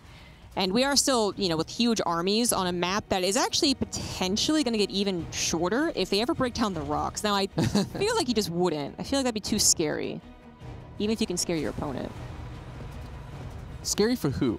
That's the question. Like, if I was like, well, I'm going to be really momentum-based and really try to kill my opponent, I guess I'd break their rocks. But if they're going to do this... Yeah, right? Not both of the players feel like it's playing with fire. Don't take the risk. Exactly. Yeah, I can get that. Well, I like that they're both just trying to be a little bit active with a handful of Marines on the map, especially Cure is just kind of poking and prodding and just seeing what little tidbits he can find, because both these players have really just sat back and said, all right, let's get up our fusion cores, let's get up our missile turrets, let's get up our 3-3 upgrades and everything, although +3 weapons missing for Spirit, and he's getting further along with an armor upgrade, so I'm getting more and more worried that he missed it. Yeah, he did. All right, there it is. Okay, good double check on that one. Probably just like clicked it, didn't really, and then had enough for the armor. So he'll eventually catch up there. They're both getting into Liberator range, and like I said, the double armory already working for Spirit means that his Viking quality is going to be a little bit better, but quantity could still work out. What we are maybe going to get an answer to is people were, you know, the mass Raven late game was one of the biggest targets of the patch. So auto turrets aren't as spammable because they're not as durable. Ooh, okay, we may not get an answer to that because the Marines are diving in on top of all of these siege tanks completely before they were siege up. The Vikings getting annihilated on the air. Oh my god, Spirit suddenly seizing complete control of this game. There is a drop on the other side of the map, but it gets cleaned up instantaneously in a matter of 8 seconds, Zombie Grub. Spirit goes from a fairly even position to being up about 50 supply almost. Yeah, I was actually looking at the beginning of that drop, and it was already going terrible. So when he started screaming, I was like, calm down. I looked at the other drop, the other attack. No, that was insane. That was just that was a double whammy right there. Cure just lost so much supply. I was going to say we're going to have the Ravens maybe not be the emphasis of the late game, but I mean, now it is so much about Cure surviving once again. He chose the wrong attack both times. I think what's really brutal is oftentimes when I think about TVT, I think about two core units that you just need to have a good massive swell of in order to defend or be offensive. It's Siege Tanks and Vikings. And Cure just lost all of his Vikings, and he just lost all of his Siege Tanks, and that is what really scares me about the next few minutes. Yeah, exactly. They're the slowest to rebuild, and then individually, maybe they're not that great. They need to kind of protect each other. So it's going to be a recovery process, but one that Cure might already be undergoing. Yeah. Since his economy is fine, it's not as strong as Spirits, but it's fine. It's consistent. He's even choosing like not to just spam refill Marines, which is a bit of a panic move. He is producing 6 Vikings occasionally. So it looks like we're going to get a second chance, a second life for Cure, who was on his last life, so that was not confusing at all. And then maybe he finds a better engagement later on. Yeah. And I am actually very, very happy because that was a unfortunate series of events. Now, Spirit's going to still try and capitalize on what he can. He does find 2 very nice angles, one with the Liberator, another with a Siege Tank Marine Force, and actually getting in range of not only the Gas Geyser, but also a bit of that mineral line. It's going to put a bit of pressure on and also pull some of the army out of position. So now this army for Spirit, if he knew where the army of Cure was, he would be diving in on this planetary because that is easy pickings. I mean, he's still going to do it, right? Yeah. Cure can even kind of see it a little bit, but there's not much he can do to respond to it at this point. So the planetary, I was going to say maybe you would try to buy some time because you're not even in a position to base trade. You're just in the worst position possible. You're basically waffling. So there's not even a point in trying to buy time with a repair. And he saw that. He tried it for half a second. He pulled the SCVs back. He still loses 22. Finally, the end of that drop. But Spirit's got 20 more supply. None of it's an army, though. Keep that in mind. And maybe Cure can position his units now correctly on 4 bases, which is supposed to be easier. Problem is, he's running out of minerals on 4 bases. This gets weird as an anti-armor missile covers the Vikings of Cure, making it even harder for him to take this air versus air battle. The planetary fortress gets knocked down, not enough repair happening, and Cure loses a flurry of bases all in a span of about 30 to 60 seconds. We're seeing the actual decision of the 2 players. Cure's going for more Liberators no matter what, and Spirit is moving on to a lot of Ravens, which again, auto turrets aren't as impressive and they don't get the durability upgrade anymore. But anyways, like it's still, interference matrices are still going to be very helpful. So I mean, my default assumption is that Ravens are good, but it is once again perhaps about who like gets positioning and also who bursts first, and that's a really weird way to put it. But if Liberators siege up and then Spirit realizes what's happening, it could be weird. Or maybe it really is just about finding that perfect mixture of everything, because now Spirit's going for Liberators at the time. Liberators don't attack auto turrets, zombie grab. You got hard. Nah, I'm just joking. Obviously, that is still going to be a problem because those auto turrets will just die very quickly to the Siege Tanks and Marines. But we might be seeing another fight over here. Another one of these anti-armor missiles coming out on this army. The Vikings for Spirit just doing a good chunk of extra damage there.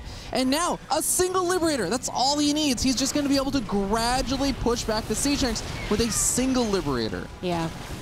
That's all it takes, man. Now would usually be the time in which the person on his back foot, so Cure in the situation, would go, okay, yeah, I can't do anything, let's just YOLO. There's really not the option, you know, like move all your Marines over to the other side of the map. But he is also so tank Viking heavy that it is still only about this type of fight, which Spirit is winning.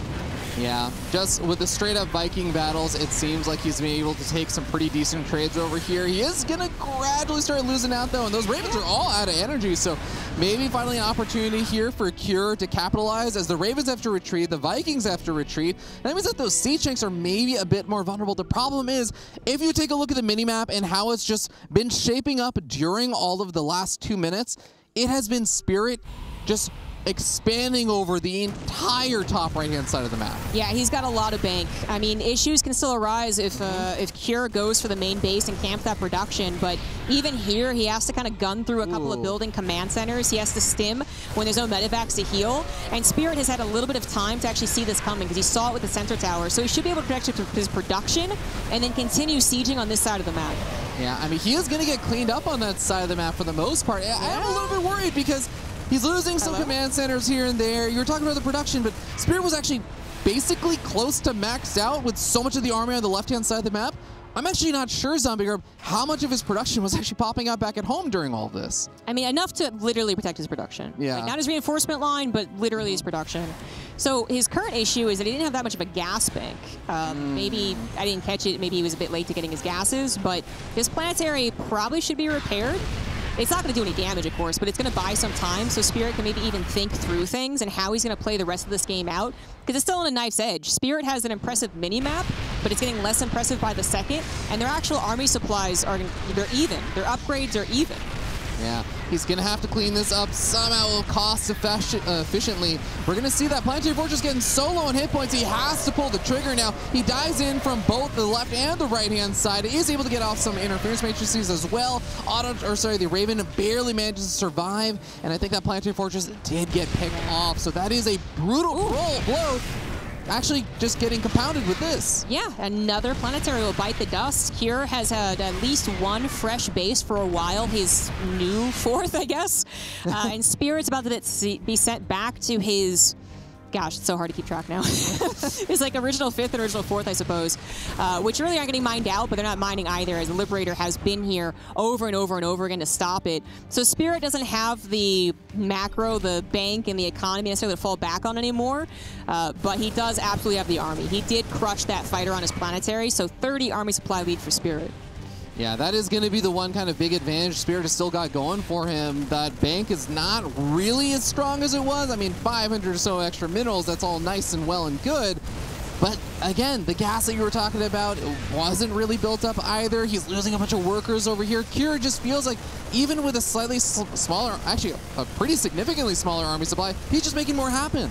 He's on the map. Spirit was trying to be a little more defensive, get everything... his ducks in a row once again, and that did create an opening for Cure to dive in, kill 10 SCVs. Not as bad, though. I actually thought it might have gotten the orbital. It didn't. And to an extent, yeah, Spirit's plan of being patient is working. Well, now he's supply blocked, but he will max out faster than his opponent, and eventually he will have enough tanks. I mean, he already has so many. And sensor towers. That he will say, like, I know what I can do now. I know if I can push you this way or that way. Yeah. One beautiful thing about the later stages of just StarCraft is sometimes when you do fall behind, you're at least playing with some tools at your disposal to try and mount some kind of comebacks from weird situations and things like that. Spirit is still in a decent spot as long as he can take advantage of the advantages he's been garnering for himself throughout this game. He's moving forward with a significant army supply lead, 40 army supply ahead. Cure is going to have a nice defensive siege tank setup over here, though. Can Spirit actually break this? Well, now the tables have turned. Spirit Liberator harassment and pushing into Cure's base, one which he does need. He is mined out of his first 3 bases. His 4th, that was just defended by the Liberator, I think is also starting to mine out. And Spirit is the one now freely mining on his side. So a bit of a return to a few minutes ago is what it is.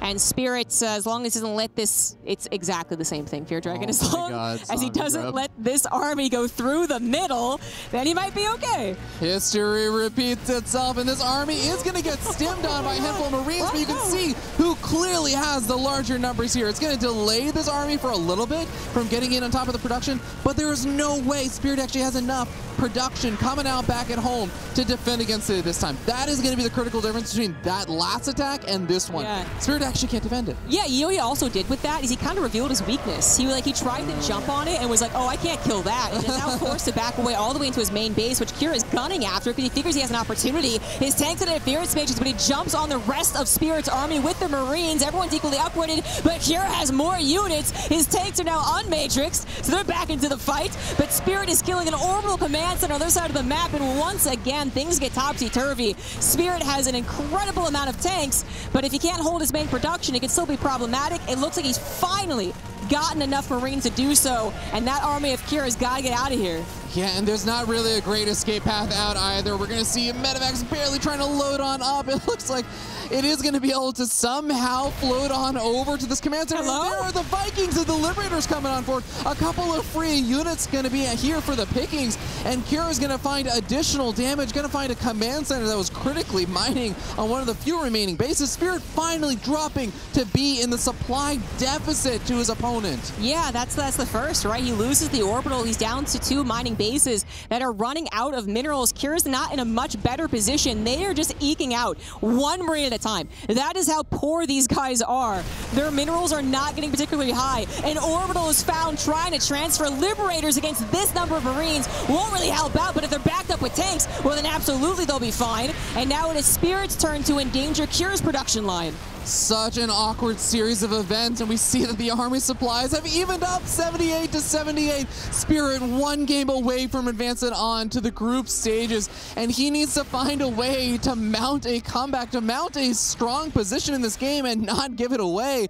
But Cure is fighting every single inch of the way, every single millimeter. There is a fight from both of these players that are not willing to give up on this game. No, man, they are fighting to the last. Spirit has a new problem. No minerals and a lot of gas, which technically Ravens can do okay with, I suppose, but they're not like High Templars, right? So he's going back into Ravens, but let's check the unit count. How much is Cure dominating the Up 14 to 0. So, like, you know. I would say, you know, I'm not a great math person. You know, Ward is the one with a PhD in math, but I think that 14 is, in fact, infinitely greater than 0. I think so, but we're back to that burst equation, right? If Spirit can get all of the interference matrix off, he will jump on top of Cure's army. If Cure gets a siege position, he will run after the Ravens all the time, and the Medivacs as well. Spirit's going to blitz to the bottom left, interference matrix, guard his Ravens against the incoming Vikings, take down the orbital command, and once again, we have this low economy situation, but the Liberators arrive, and the tanks have got to get out of there. The Ravens are going to go over dead space, so they can't be protected by the Vikings, which are sacking themselves to believe they actually get those Ravens. If they try to retreat,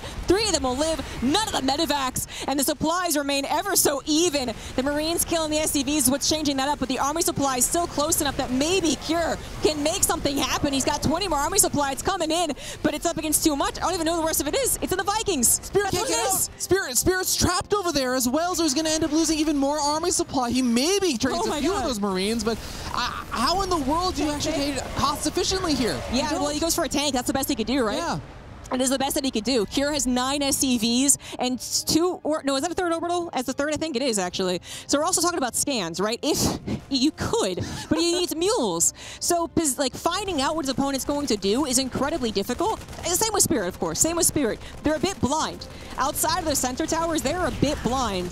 Their army supply is now heavily in favor of Cure, but maybe if they get split up too much, or if Spirit finds a new base, maybe Spirit can come back with that. But right now, his like 20 extra SCVs aren't really going to help him a whole lot. I feel like we have been on the verge of a base trade, a proper base trade for so long, but here we go! Interference Matrix has come out on the siege tanks, but we see at the end of the day, there is not nearly enough DPS to properly take on that army.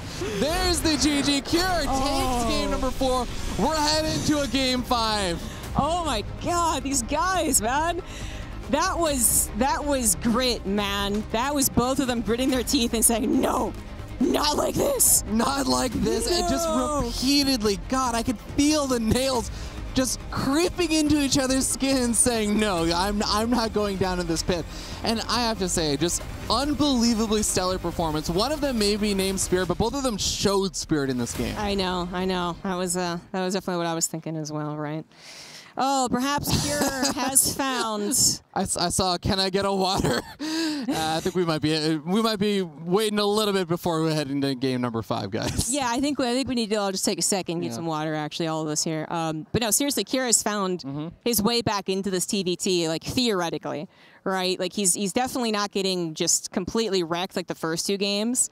But then Spirit also kind of recovering from that third game that was a bit of a disaster for him to make one of the closest games of the year, which I can say because it's February, but also like maybe of the EPT season. That was definitely one of my favorites. I think, you know what, Zombie Grub? I'll say it. I'll say it on broadcast. TVT is not my favorite mirror matchup. I think that I'm a big PvP fan. I also enjoy a good ZVZ, but you know what? Terran versus Terran. I feel like this series, it's selling me a lot more on it. If we can get more TVTs that are like this series, I'm on board. I'm on board. If every TVT could look like this, then I don't think my heart could take that, actually. No, actually. Neither are voices, I think. Yeah. Hour 9 or something like that. Of course, for the players, they've had a long, grueling day with a whole lot of extra adrenaline pumping through their veins. Yeah. That might have an impact in Cure, just kind of getting back into the TVT groove. Whatever it is, now they both seem incredibly evenly matched. I can tell who had the water. To Game 5. Spirit got his mouthful of water. And I do quickly want to make a mention, just because it's been a while, you know, maybe some people have come in the middle of the series. We keep saying this is like a qualifying match for the next stage, for the group stage and everything. This is in the winner's bracket. There is still, for the loser of this series, whoever loses this next game is going to go down to the lower bracket. And believe it or not, after playing this grueling series, they may have to play another qualifying match. That is true. That is true. Something that I think both of these guys are actually familiar with. Yeah. Let's start on, oh yeah, great. Let's do it. Let's go with Gressfun. It is the top left for DPG. It's Cure.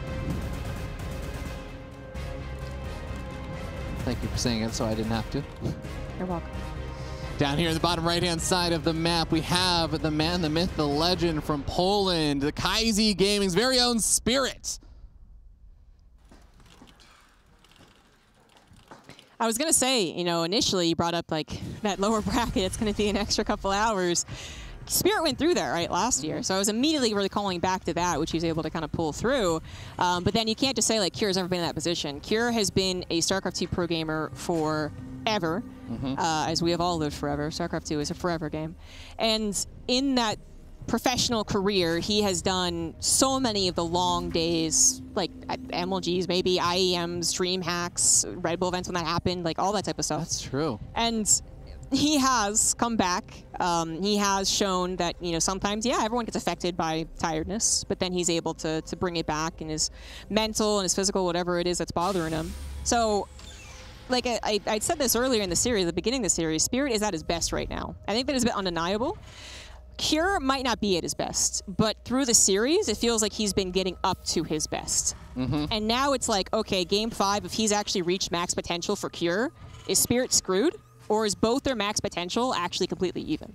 I'm in full agreement here. I feel like it's like Goku versus Broly or something from Dragon Ball Z. They're just like gradually forcing each other to ascend to new levels here as Cure gradually realizes more and more of his like original potential and everything, and Spirit is just continuing to learn and play better and better. It is honestly one of my favorite things to watch in not just like StarCraft, not just in competitive sports, in competition.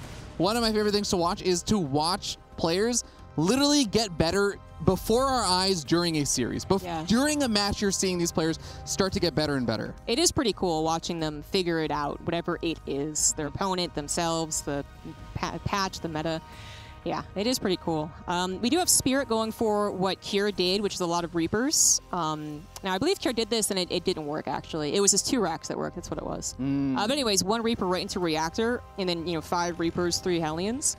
And then let's see if Cure defends it. So this doesn't have a ramp in the natural, so you don't have that high ground advantage against this. But that doesn't mean you're going to die. It's really about pulling back when you notice it's happening and just not letting everything snowball.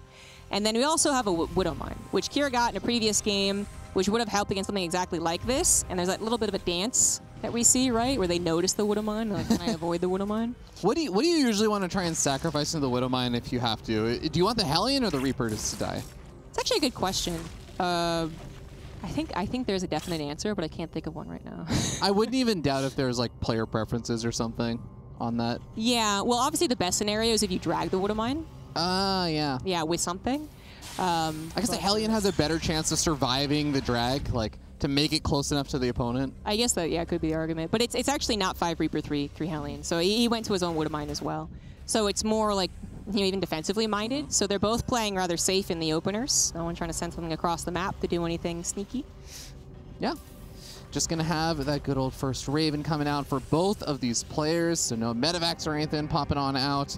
And finally, actually, just I think both these players maybe just a little bit happy. They're like, I have a main base right now. Oh. I have a natural expansion. That's so nice. I'm not being attacked. This is a very good feeling to just have a little bit of calm, like to meditate for a few minutes before we start again. Yeah, and you know, there is a lot to think about. Not that I think they can do that right now. They can't be thinking about last game. But and even towards the last few minutes of that game, I wanted to kind of note that Cure at the end, he went Viking tank, right? Where Spirit was more Raven dependent, which is kind of like skewing away from the earlier narrative where it felt like Spirit was very Raven light.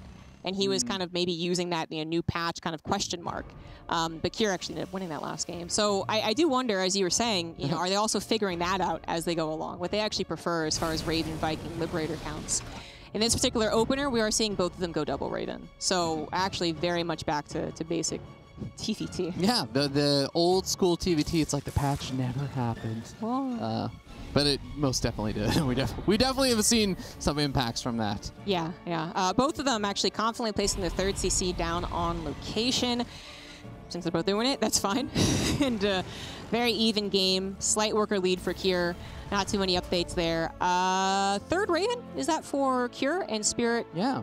Spirit was going for Stam. He canceled it. I'm not crazy. And then he added a Viking and a Medevac. So is he going to like Medevac drop 8 Marines somewhere and then push with tank Viking somewhere else? He might do that. Not sure. Also, it looks like the answer from Spirit is to sacrifice the Reaper. Yeah. The Widowmine. Yeah. Okay. So, there you go. Ooh, good lock on there from Spirit. Gets the Cyclones, but might end up losing a Cyclone of his own. So, ends up not being the ideal trade there for Spirit. Almost got away with it, though. Yeah, so I think it's exactly what Spirit's plan is. A bit cheeky.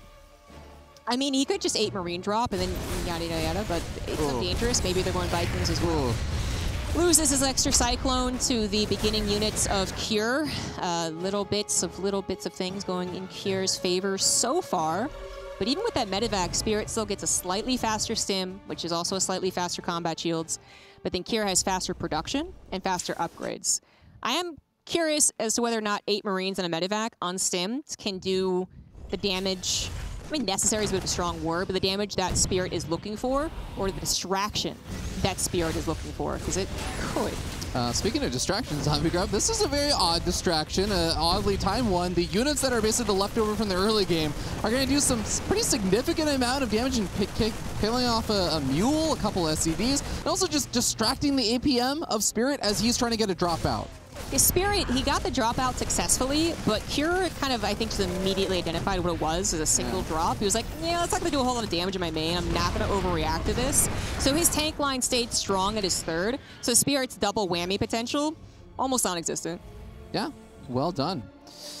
Got a little bit hectic there, but ends up being okay for both these players. We see that they're both able to transition on forward, but Spirit has his Vikings in a very peculiar position. He's going to be able to potentially almost found the final shot off there. Thanks to that Viking buff, almost got the kill on that Raven. Yeah, damage point buff, a little more micro. All right, so I said that Spirit would have a combat shields lead, but he's actually not grabbing it right now. There we go. Okay, so it's going to be pretty even there.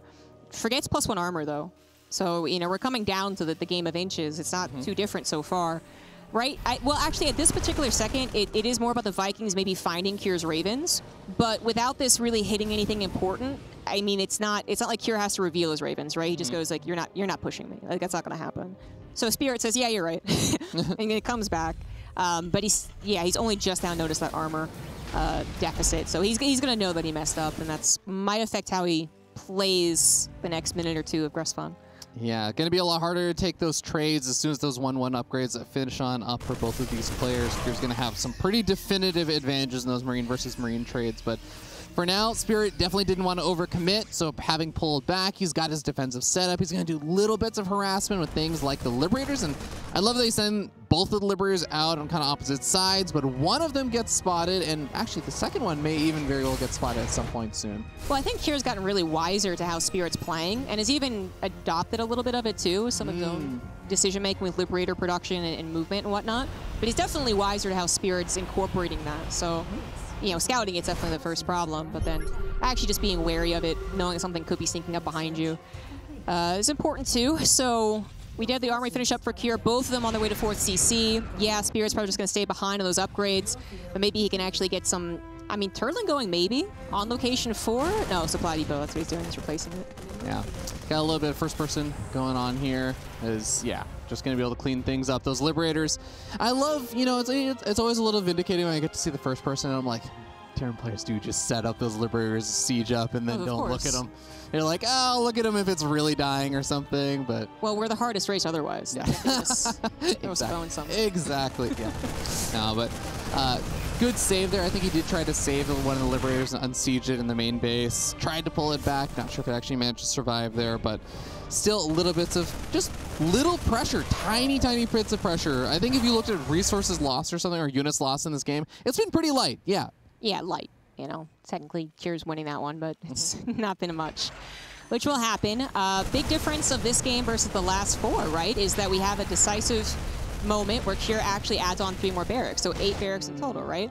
So he is going to be actually applying a lot of pressure, so it's a big change up from previously. Hopefully Spirit identifies this, or he could be overrun, or he could be overrun right here, right now, forced to evacuate that 4th base. Already a nice grab for Kier. Yeah, a mature decision there from Spirit to just immediately cancel the command center morphing and just be able to load up some SCVs, get out of there, know that he's not going to be able to defend that, gives up the siege tanks that he was going to lose. But it's going to be painful. You know, losing that base, losing that position is going to be annoying to reestablish, losing a couple of workers as well. And this Liberator harassment, he's been trying for it, but it hasn't really been finding nearly as much as he was hoping for, maybe. I wonder if he can at least scout that it's not triple starport. I mean, it would give him a real indication as to how Kier is planning on playing this game out in general. But obviously, this is already a pretty big, okay, where are we going? Really awkward. Where are we going with this? We're getting very trapped here. Yeah, that's actually, well, he had a double stim right there. That kind of sucked. Yeah, we're going to see Spirit eventually clean this up. He is losing a lot of units in the process, but the interference matrix disables the siege tank, so more of the workers survive at that location, but this location, a lot of workers went down. Yeah, 23 workers, but Spirit now has a 20 worker, or sorry, army supply lead, so maybe something can happen there. I doubt it. Have to go across the map, try and find a place where tanks aren't covering. Straight up, Spirit just loses a chunk of change. Denied 4th base. Kier's already on his way to a 5th on location. He knows, not just right now that he has Spirit on his back foot with that drop. I mean, maybe itself wasn't the best drop, but it did keep Spirit at home. But also that he is going for the momentum-based play. 13 Marines at a time coming out. Better upgrades as well, as once again Spirit has forgotten, not clicked on that +2 armor, and that's just going to make Marine versus Marine fights obviously go the way of Kier. Spirit needs his tanks to be well positioned, and I'm not even sure he realizes he's about to be attacked on that south position. Oh, this is going to get painful for Spirit if he is not able to catch wind of this. And also, I mean, in combination with the upgrade disadvantage that you were talking about before, he does find the Marines, but does he actually have any units in position? No siege tanks able to siege up before the Marines are able to jump in on this base, and they are able to get into a good position. Interference matrices come out on top of the tanks of Spirit, and this base is going to be in a world of pain. Yeah, Spirit's also in a world of pain, man. He doesn't have anything else going for him. He can't crack the high ground yet again. If Kier's going to lose his orbital, he is going to be sent drastically behind in this game, a place where he's going to have to just turtle hard and turtle correctly, which so far isn't looking too hot. He is getting a couple drops himself. He is going to defend his natural by the looks of things. Actually, it's more SCVs than Marines. Okay, he's going to be okay there, but it's temporary. He is in a ton of trouble. Kier seems to be now actually just knowing exactly what he's going to do before he does it and drawing the line in the sand where it's required. Yeah, I feel like these Liberators just repeatedly have not been finding very much. He's finally going to be able to push back this siege tank line, forcing an unsiege. This is the big moment Spirit was looking for. Dives in on top of this command center. We're going to try and get retribution. Also dives in on top of some of those siege tanks. Snipes off 2 of them. Snipes off the orbital command. Snipes off a lot of SCVs. Okay. Suddenly 26 workers going down, and the worker count is evened up. You know what it is about lines on the sand, right? Fear Dragon, you can just kind of like kick them. It's not like a line anymore, right? Oh, Lord. That's all the Spirit did. That was supposed to be something that Kier felt comfortable leaving on its own, and then he realized too late that he didn't have enough to save it. So we do have that instant blowback, that instant trade. Now, Kier did get that other base up, right? So, I mean, that's still something he has going for him, but less workers, no workers over there, and Spirit is now hitting the main base. Kier anticipated this. He has army there, but it's still a difficult spot knowing that your reinforcements are going to be cut off. So, you know, do you go for a base trade? Well, Spirit's also expecting that. He also has reinforcements back at home. Yeah, even little things like having the Liberators sieged up over there on top of your opponent's siege tank in their main, it forces the Marines to come in range of your own siege tanks. There's just so many little awkward trades being forced. And now, Spirit's just going to move his Marines around over, rotating to the natural. A lot of his own Marines going to get caught on the other side of the map in the center, and he is going to be heavily outnumbered over here. Yeah, so, I mean, getting the medevacs would have been nice, but you can't actually take on that army. So he skedaddles. He tries to get away, tries to to go actually to his army, I think is where he's headed. Takes out the natural command center, by the way. So Cure is down 2 orbitals. He's actually running low on, of course, mules. Also scans, and he has no sensor towers. Neither does Spirit, of course. So they're both in that low econ scenario again. Very even in supply. But the difference is Cure has 30 more army supply, and he's about to have 3-3 against 2-1. Liberator actually also just pulled all the Marines behind the mineral line for a split second and allowed the siege tanks to safely get up in siege range of this planetary. It is being repaired fast enough that it will be able to survive for a bit. But remember, this is an awkward economic position for both these players. Like, Cure's gas is going down, not up. And it's not because he's producing a ton of units that involve gas. Looks like he's going to go for the break. He thinks he can get it. This is going to cost him a handful of Marines. At the same time, Cure goes for the mirror planetary. Both of them losing out on that base. Spirit knows he has to continue harassing the would-be 5th as well, as Spirit also has it in its sights. It might be too difficult to break, but it might also be possible, especially if he kills all the SCVs before it. Nothing's going to repair it. Oh, that's so critical. I want to mention that it's 3-3 upgrades for Cure right now versus 2-1. So every one of these little trades that these Marines have to make against other units is going to be so tough. The fact that Spirit is able to just freely kill off this planetary fortress and salvage every unit he can muster is going to be very important for him. Absolutely. He even gets to send his Liberators back home to further defend his 3rd base, which actually has a decent bit of mining because it was denied earlier on. So it's... Wait, is it literally 1 base versus 3? Oh my god. Okay, there's the siege up, and he's got that choke point. This is a good defensive position. Even if he's down a lot of upgrades right now, he's about to be catching up, and Spirit suddenly looking to be in a much stronger position. I'd be really scared of moving into 3-3 as 2-1, though. Even if I had double the Marines, I'd be like, I don't know. I think waiting might be the better option. I have to imagine there are not many practice games where you get to even just get the feel for what it's like to have 2-1 versus 3-3. Yeah, exactly. It doesn't happen very often. So Spirit's going to just play it nice and safe because he can. I mean, he might be counting the amount of bases lost better than I am because I didn't even realize, like, literally down to 1 base for Cure. That's incredible. That's going to be hard to recover.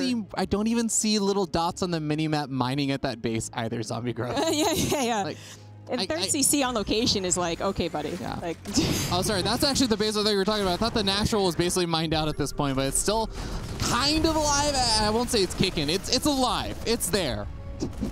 It's there. It's a warm body, technically. Yeah, that's... Spirit keeps on insisting on the supply depot, by the way. So every time that Cure might have had an opportunity to jump from this location down to the 4th, down to the... or whatever it would be, the 6 o'clock, into the main, Spirit's on top of it. He's always been moving his army in anticipation of a potential Doom drop, which might have been Cure's best bet. Now Spirit has a lot of starport production, so he's going to strengthen his army without necessarily completing those upgrades, but of course he wants to also complete that +3 armor, because if he just has more Marines and they're equally upgraded, well, that's easy math. Yeah, there you go. Well, we're going to see a lot of little movements here from Spirit as he sends a medevac around, sends a Liberator around, sends another medevac around, just trying to find opportunities to take advantage of just keeping his opponent at home is going to benefit him. If he's buying time, it's going to benefit Spirit in this situation. So he's trying to find any opportunity to do exactly that. You can see that income advantage absolutely helping out Spirit in this game. Yeah, for sure. Oof, this has calmed down a little bit.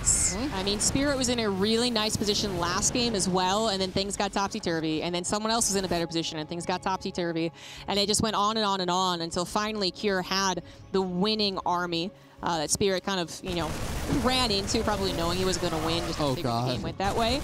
Now it's all about not losing it, not losing control of it. I think he's very intent on doing that. He's going to do little pokes and prods and then just fulfill his army requirement, the upgrades, the technology, and of course getting to 200 out of 200, and then he should be golden. Yeah. And losing any workers over there was going to be painful, so Cure able to actually save pretty much every single one of those SCVs is going to be an important save. Also snipes off all the Marines in the medevac, so he doesn't have to worry about those units immediately coming back and causing all sorts of headaches and problems. I see Cure, he's kind of postured on that south side, establishing a new base in the center position. It's going to be a tough base location, I think, to defend if he's ever out of position. Even just a little bit, this base is going to be so difficult to defend. No, Spirit says even double center towering, kind of. So he's really intent on never being found out of position. He actually finds Cure with too little army, especially with the interference matrix taken out. Upgrades be damned. Takes that out. Cure now back down. 30 supply, just relying on getting a good technical army and then trying to crawl his way back into the game. And he did take a bit of a risk. Without even being maxed out, he added in another command center. So that actually completed. It's 3 base versus, well, now 4. But that sounds, or no, it's 3 base versus 3. So that sounds a lot better than the 1 versus 3 that was earlier. What do you think is going to be a trigger point for one of these players to actually move out and attack? As we may be seeing Cure at least posturing. Yeah. I think Spirit will move out as he's maxing, and then he just makes sure to have center towers behind him and maybe a couple of tanks in the chokes. Now, if Cure is already moving to him, then obviously SC would kind of accept the engagement, considering that he has a very good technical army with these Raven interference matrices. I mean, theoretically, he could take a really good fight again, and it's about the Vikings catching the Ravens before the Ravens catch the tanks. Can I ask really quickly, what is in the bottom left of the map? There's just been this blue blob, and I just want to know how large. Okay, that's a sizable army that's just been chilling toward the bottom left for quite a bit of time, and he's going to send a Marine up. He's going to spot out that location for the base. Does he decide to try and do anything with that? Now, if he can identify how much of the army is in the top right. I think Spirit didn't like that it was scouted, and now he's like wondering maybe I put too much back, especially because it's a hard game to read. You might think Cure is totally dead, and he's really not. Or you might even wonder if he somehow is ahead and just like, did I miscount the command centers? I miscounted the men, Liz. I don't know. But Spirit's playing a really safe game, right? So he's going to pull that whole army back, even if maybe there was a potential to siege up some base. Yeah. Very awkward situation to read for both these players in the game. I would love to pick their brains, just hear them break down their thoughts on where they thought things were in the game as they watch the replay and discover where things actually maybe were at. Because like you said, it's so difficult to read in these chaotic games where you're at, how far ahead or behind you are from your opponent. But it seems like Spirit is still pretty okay with being a bit more on the defensive posture, especially since Cure is constantly just getting right up against Spirit's face, right up against one of his bases, not fully committing. Yeah, which is kind of clever. Like, it might be because he can't commit, of course, so it's not necessarily tactical, but it also, I think, is stopping Spirit from just, kind of mass expanding. He's taking bases that are very dangerous to hold, the outlying bases, if you will, as opposed to that theoretically nice and settled base that his opponent has taken. Cure's taken that middle base. So now he feels he can go for it, and here's the problem with that middle base, right? I said it's nice and secure, more from the high ground. From the low ground, it's not secure, and that is a big problem now that Spirit is in this position. Yeah, although at the same time, a lot of those siege tanks very far away for Spirit, so neither one of these players really fighting with a lot of their siege tanks. It's just Marines versus Marines. 3-3 versus 3-3. Command Center is going to end up falling over here, so I think Spirit's still going to be happier with these trades, but very awkward. Yeah, those auto turrets looked like paper, man. They didn't look good at all, but I mean, there's still some other things that Spirit had going for him. One thing we haven't really mentioned, we've been really focused on the Marine upgrades. They've finally finished, right? They've been even. Cure actually has +2 attack, right? Which takes down that kill shot of the Marines. So I'm kind of surprised that Spirit hasn't tried going up to that. He is just focusing on the Viking wars, which, I mean, that might be correct, but Cure's ground army especially is very powerful. And now he even has more army supply, and if he maxes out, he's going to have 20 more army supply than his opponent. I think maybe he does need a few more SCVs, though, especially as he somehow sneaks his command center up to the 12 o'clock. Cure, please repair this. Cure. Okay, we're gonna keep an eye on the bottom right-hand side to see whether or not that command center gets repaired. We'll keep an eye on it. It's still got 100 points left over. Hello, Cure. Hello. Cure. Please, knock, knock. Cure. Moshi Mosh. Oh my God, no.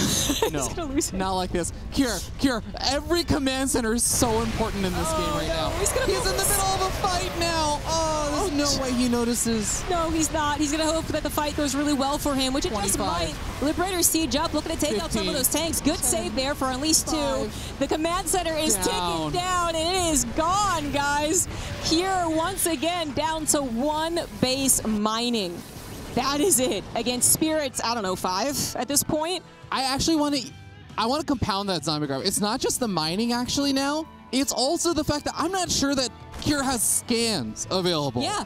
Oh, that's a good point. Yeah, it's a planetary. He's got no vision. He's got no center towers. He needs to be on the offense the entire time to keep Spirit back at home where he can track him. But Spirit is already moving out with an army. There's nothing that's going to scout it. Even if there was, could Cure actually split up his army to defend it? I'm not so sure. He might just be thinking it's all in. Spirit might actually identify that and say, you know what? I'm not going to play the risky game. I'm going to return home and defend the bases that I know I'm going to have. Yeah, I mean, the army supplies are still relatively even, but Spirit has to be in a defensive posture over here. He is going to try and dive in on top of a lot of these siege tanks. Some of the siege tanks are Cure already sieged up. We see massive flurries of siege tank fire from both sides at the end of the fight. It seems like Cure comes out a little bit further ahead, and he's also still able to siege up some of the additional production. Another one of those starports going down on that right-hand side. And a second one going to be falling as well. A handful of SCVs is also going to be potentially going and trying to mine to their deaths. But I think if Spirit is holding on to things, that still benefits him in the end. Yeah, he's got 2 orbitals at the very least, right? And then something safe at the bottom base, planetary. No building upgrades, but that'll buy some time at the very least. And Cure just really has to focus on having the best fight possible, which if we can get a unit check, because we're not going to be talking about them maxing out anytime soon, right? These are going to be the units for the most part for a long time. Cure has 13 tanks. That is a lot. Only 3 Ravens trying to interference matrix them as well. But then Spirit has that Viking control. So if he's on top of, I mean, basically if he's just tracking. How many starports do, okay, Spirit is making a Raven, so he definitely still has starports left over and everything inside the main base. Okay. Yeah, so Spirit is still producing, but he has the air control, doesn't necessarily have the tanks. Like, Raven interference plus Vikings landing, yeah, maybe. I don't know, man. The tank sieging someplace really good could be problematic for Spirit, and this could be it. We're going to see potentially the final battle of this game, Veer. Vikings landing over there to try and get something done, but this is this is actually a monstrosity of a fight. Cure demolishes Spirit, who tries to take that fight by sieging up in the middle of the fight, landing the Vikings. GG, Cure is going to advance on to the group stages. I actually cannot believe how easy that was. That was like, okay, yeah. I won that game. Don't worry about it. Here, he reverse sweeps. He's down 0-2 in 2 of really the most one-sided games as well. He brings it back. Seems like Spirit's got a handle on him. Seems like he's once again in this fantastic position and is refusing to let it go. And then just a similar situation in the 4th game.